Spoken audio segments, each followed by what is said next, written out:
Okay, let's dive into this powerful idea of personal restoration. To get this, you gotta meet Norman, an animatronic puppet with a pretty wild story. See, back in the early 2000s, Norman was the star of a super popular music video. But fast forward a decade, and this is what was left of him. I mean, his foam skin was cracked, his eyes were bulging out, he was literally falling apart.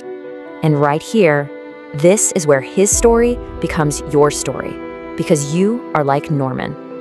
You know how life's mistakes can leave you feeling kind of rough? Well, there's a war in your mind. Its only goal is survival, right? So it just wants comfort and to avoid the hard stuff. So it kind of tricks you, making you think the easy way is always the right way. But chasing comfort doesn't build warriors. It just builds watchers, people who only dream of doing. So to win this war, you have to know how to fight back, how to actually rebuild. All right, here's the blueprint. Your intelligence, it's not fixed. It's actually designed to grow. Just look at some of history's greatest minds. They didn't change their genes, they changed their habits. And their secret? It's this thing called productive struggle. This is what actually builds intelligence.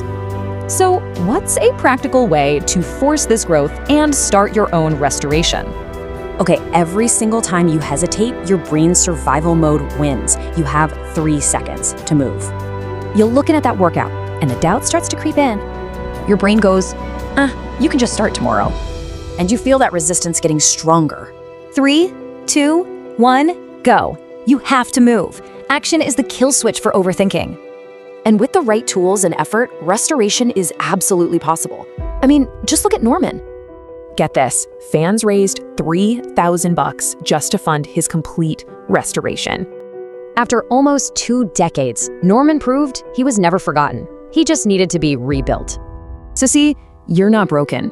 You're just a work in progress, waiting for that command to move.